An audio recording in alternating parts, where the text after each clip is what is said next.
po yung ating project. Yan o.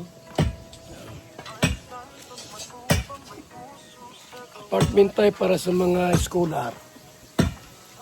Yan po mga kaibigan.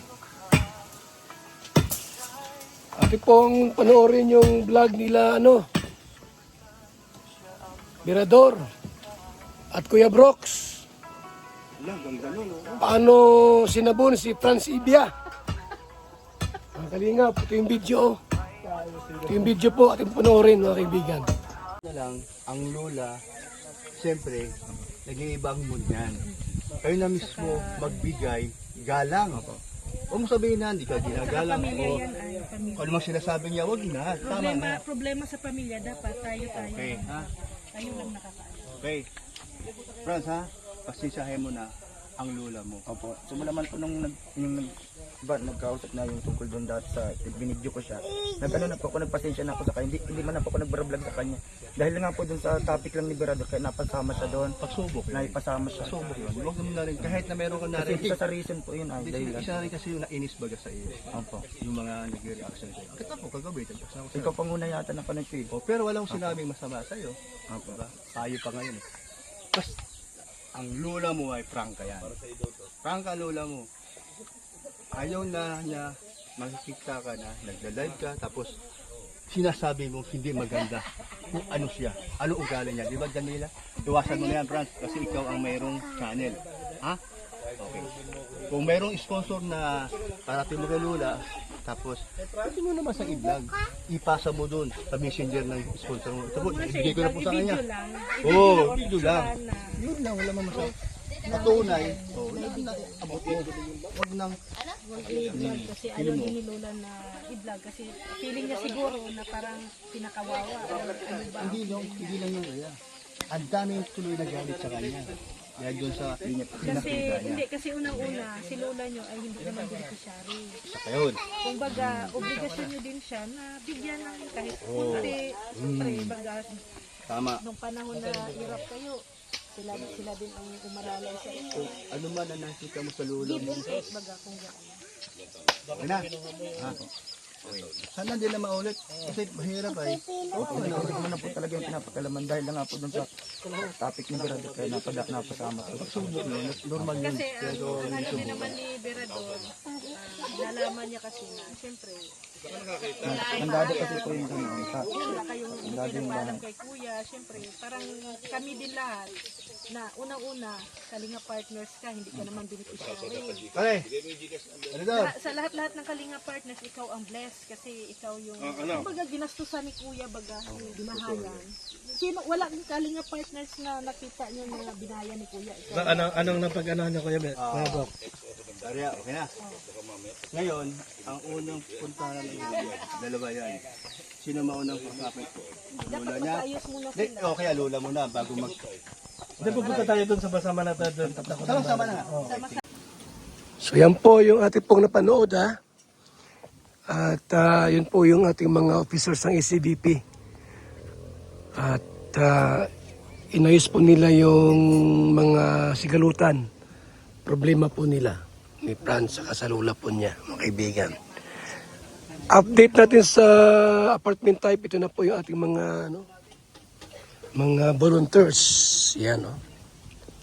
Yan. Malalim po yan kasi apartment type ito ay apartment type na sipag ikakasal o.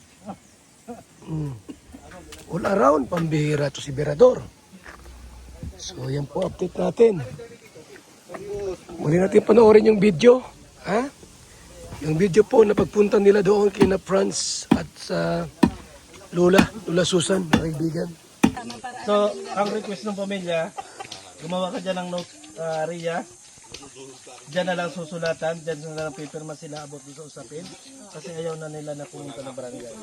So, ang magiging active na magiging kasulatan ay yung nasa na sila ay magkakasundo na yung bahay ay ibibigay pansamantala kay Lola at pipirma si Franz at saka si ano. Pero, hindi actually na pwedeng ipamana ng Lola doon sa iba. Sa kanila pa, Sa inyo pa rin. Sa anak nila. Sa anak mo pa rin. Kasi hindi naman pwede na na ibigay na kagad natin doon sa bata, na walang titira doon, masisira yun. O halimbawa, mamatay si Lola, walang pwedeng maghabol doon kung hindi kayo. Yun yung aking ron. Okay na kayo doon? Hindi, para maliwanag din. Kaya ginawa natin ito Ibia, no? Ibia? kasi meron kayong palilipatang ibang bahay o sarili mong bahay at lote. Tama? Okay. At pangalawa, sabi mo nga, Peace of mind. Mahirap yung sinasabi mong walang katahimikan. So, ang sabi mo nga, gusto mo ng katahimikan. Yun na yun. Okay. Okay na, provide tayo doon, punta tayo doon. Oh my God. Ano lang, ito ba yung ginawa mo? Sa akin po may dahilan naman po kung bakit po talaga. Hindi, ang tanong ko nga sa'yo, tama ba o mali? Yun lang. Hindi na natin anahin yung dahilan kasi nadadamay yung Lola. Nadadamay, maraming nadadamay. Para maayos natin to. Yan po talagang dahilan po talaga din kaya. Oo, nga nandun na nga, may dahilan nga. Pero ang tanong ko sa iyo, tama ba o mali yung naging desisyon mo na magpagawa ka ng bahay na hindi ka nagpaalam kay Kuya Bal? Yun lang yung akin. Palagay mo. Kasi pag sinagot mo na ako dyan, ipapasa na kita sa mga counseling. Yun lang yung akin ang tanong. Tama o mali? Para maayos natin to, para wala na tayong wala na tayong ligay-ligay pa kasi hindi naman tayo magkakaaway. Nasa kalingap tayo. Anong opinion mo, tama o mali? So kung hindi mo masagot, hindi kita pipilitin kasi karapatan mo yan. Sa akin po kaya, di man po kasi ako mahilig makipag-usap-usap po pag ano ay. Oh, sige. Yung ganyan kaya pag gawa lang ako ng kung ano dyan. Ganito. Hindi. Kung hindi ka marunong makipag-usap sa ganyan, sa tingin mo ano magiging resulta niyan kung hindi ka nakikipag-usap? 'Di ba? Tapos 'di ba, sinabi mo noon nare-reaksyonan ka. Bakit ka ba nare-reaksyonan? Sa tingin mo, bakit ka nare-reaksyonan? May mga moves na medyo sablay. 'Di ba? Ngayon, ang tanong sa iyo napakasimple. Kung yung pagpapatayo mo ng bahay nang hindi ka nagsasabi kay Kuya Bal, pero samantalang nung una, ang sinasabi mo, wala kayong bahay, nung pinatayuan kayo, bigla kang nagpatayo ng bahay nang hindi ka nagpapaalam kay Kuya Bal, ano ba ang dahilan nun ayaw mo yung bahay na pinatayo? So nga po may problema po kasi din. Hindi nga, yun nga, ang tanong ko lang sa iyo muna, tama ba o mali yung ginawa mo na hindi ka nagpaalam kay Kuya Bal na magpapatayo ka ng panibagong mong bahay, may nabili ka na ng ilang loting lupa na hindi naman namin alam lahat, na ikaw lang din yung nakakaalam. Ano bang purpose? Yan po. Yun nga po, dahil nga po doon sa mga problema doon. Yun na lang po pinupusan ko sa Hindi, mali yung sagot mo na naman eh. Tama ba o mali yung ginawa mo? Yun lang yung At hindi na tayo magpo-provide doon sa mga naging problema na yan kasi aayusin din natin yan. Simple sagot lang, oo, hindi. Yun lang. Yun lang. Kung hindi mo kayang sagutin yan, so sinasabi mong tama ang ginawa mo. 'Di ba? Yun lang yung question doon. Kasi hindi ko alam kung ano yung purpose mo. Marami kang lihim ay. Nung una, sabi mo, wala kang ganito, wala kang ganyan. Si Kuya Bal naawa sa'yo. At pagkatapos, dahil nga matagal ka niya naging tao rin, 'di ba? Isa ka sa mga una niyang naging tao. Yan kumbaga ba, ito yung gratitude niya sa iyo. Pinatayuan ka ng bahay. Pero hindi naman namin alam ngayon, doon sa pinatayong bahay, hindi namin alam, may dahilan ka pa. Siguro dahil nainip ka, dahil ang tagal magawa, ganun ba? Hindi man po. Ako po kasi nararamdaman ko sa ko po kasi nag-iwas na ako talaga doon sa. Hindi yun ang mga tanong eh. Mali yung Inano ko lang po. sumesegue ka eh. Huwag kang sesegue. Relax ka, Franz. Relax. Inano ko lang po talaga yung kasi nga po nag-iwas na talaga ako doon sa Hindi pag-iwas yun. Meron pa akong sasabihin tungkol yan sa sinasabi mong iwas na yun. Hangad po natin po na maayos ang lahat para walang gulo. Mas masarap mabuhay po ng walang away, walang gulo, payapat, maayos po. Masarap mabuhay po kaysa yung puro away, puro sama ng loob po mga kaibigan. So yung ECBP po, officers, pinuntahan na po si Franz, yung lula po ni Franz. Abangan niyo po yung video na yun sa ating part 3. So ito na po yung apartment type. Shout out po kay Inday PB, Nancy Chin, Dolores Dumundon, Virtus Woman. Ayan, yung mga tumulong po sa ating pong pinagawang ito, mga kaibigan. Apartment type yan. Para sa mga scholars po natin. Apartment type para sa mga scholars. Yun na po mga kaibigan, no? Sabi ko mag-vlog yung mga vloggers dito. Ha?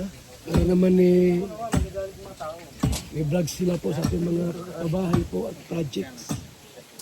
Open vlog ito mga kaibigan. Open vlog ito.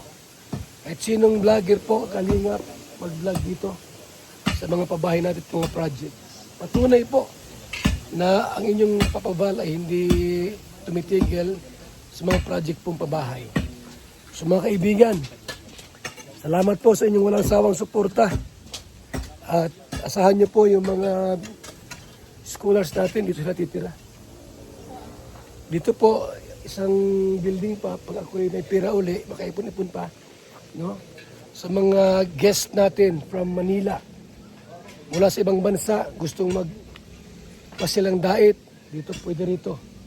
Para makita yung mga scholars natin dito. Makahalubilo sa mga scholars. Dinner with the scholars. Breakfast with the scholars. Dito po sila. So yung ating pong guest dito, pag okay na po ito, ay doon tayo maglagay. Sir! Kabila, 2 kwarto dyan. Para sa mga guest. Mga guest galing sa abroad. Ito. Para masaya po lahat. Kaysa mag-hotel kayo, huwag na kayo mag-hotel. Ito na kayo. Mag-stay. Ha? Para sa mga yun. Mga guest na salit na mag-hotel sila, dito na sila mag-stay. O 1 week lang, ha? Maganda lang. Tulad ni Maymay. Maganda.